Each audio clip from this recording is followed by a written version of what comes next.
Good morning বন্ধুরা, আশা করি সবাই ভালো আছো। আমিও বেশ ভালো আছি।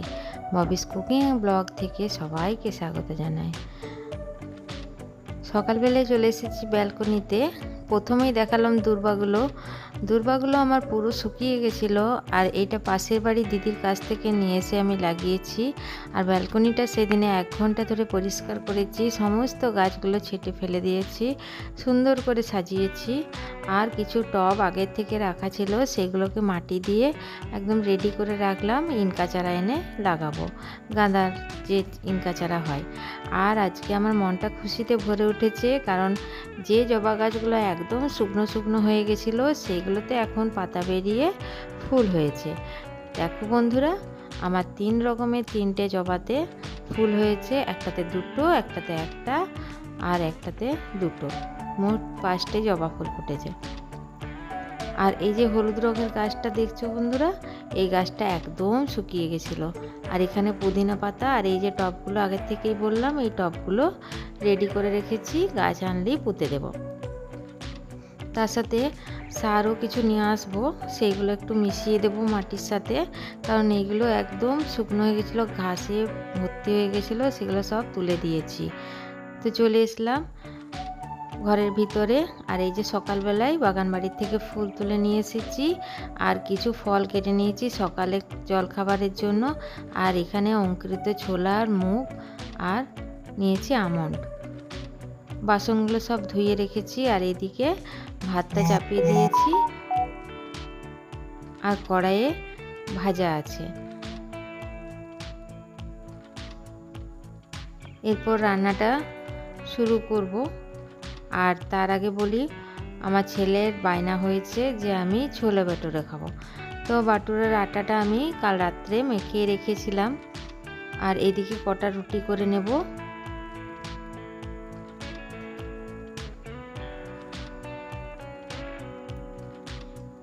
কারণ তোমাদের দাদাভাই বললো আমি জলখাবারটা একটু দেরি করে খাবো, ওই জন্য আমি ভাতটা চাপিয়ে দিয়েছিলাম। আর এইদিকে ডাল আর রুটিটা করে নেব। এবার ভাতটা আমি নামিয়ে রেখে দেব, আবার সেই যখন খাবো তখন একটু ফুটিয়ে নেব। তাহলে ভাতটা আমার চালটা একটু বেশি সেদ্ধ হয় বলে আমি ভাতটা ফুটিয়ে নামিয়ে রেখে দেব। কারণ গ্যাসটা তো দুটোই ওভেন, একদিকে ভাত চাপালে একদিকে রুটি করতে খুব অসুবিধা হয়। তো এইদিকে রুটিগুলো বানিয়ে নিচ্ছি। বেশি রুটি এখন বানাবো না, এখন মাত্র কয়েকটা বানাবো, আবার রাত্রিবেলায় বানিয়ে নেব। আটাটা আমি একসাথেই মেখে রেখে দিয়েছি।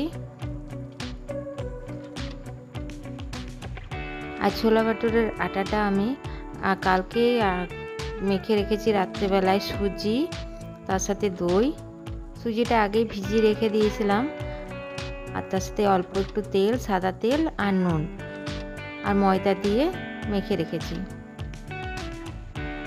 ওকে 4টে করে দেব, আমি বেশি করেই মেখেছি, আর 4টে কালকে করে দেব। তো এখন আমি 4টে রুটি করব। তার মধ্যে থেকে আমি একটা রুটি খাবো, একটা বাটুরা খাবো।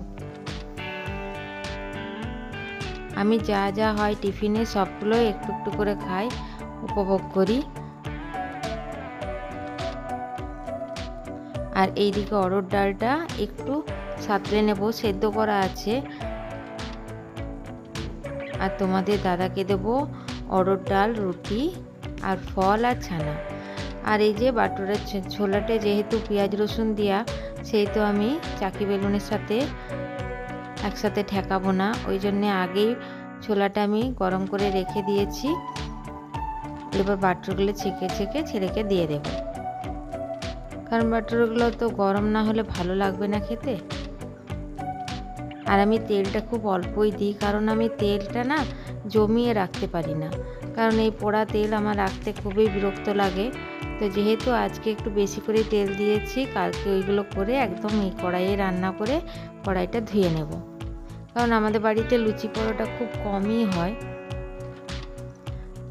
আর এইদিকে সন্ধেবেলায় একটু পনির বানিয়ে নিচ্ছি, কারণ ছেলেটা থাকলে একটু ভালো খাবার হয়, মানে পনির টনিরগুলো হয়। নাহলে আমি বেশিরভাগ পনির রান্নাই করি না, কারণ পনির তোমাদের দাদা খেতে চায় না, আর আমারও পনির খাওয়া বারণ আছে। তো পনির বাটার মশলা খাবো বললো রাত্রিবেলায়, তো সেই জন্য আমি একটু এই পনিরটা ব্লিঙ্কিট থেকে অর্ডার করেছি, আমুলের পনির।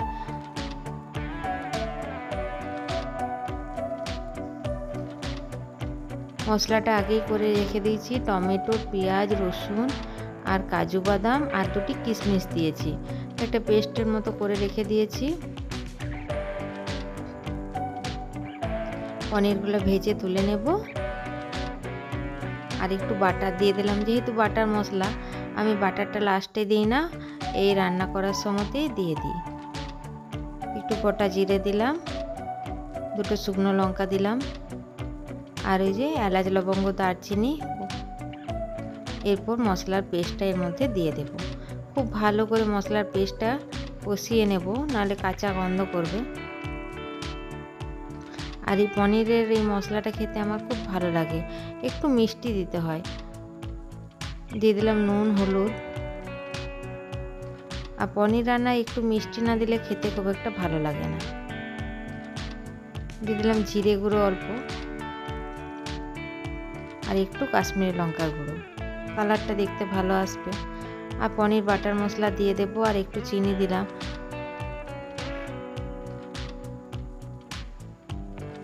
এই পনির বাটার মশলা দিয়ে দিলাম, এটাতেই স্বাদটা ভালো আসবে। তো বন্ধুরা, আমার এই ভিডিওটা যদি একটুও ভালো লাগে তো একটা লাইক দিয়ে দেবেন প্লিজ, কমেন্ট করতে ভুলবেন না। মশলাটা খুব ভালোভাবে কষিয়ে নিয়েছি, এরপর জল দিয়ে আর পনিরগুলো দিয়ে দেব।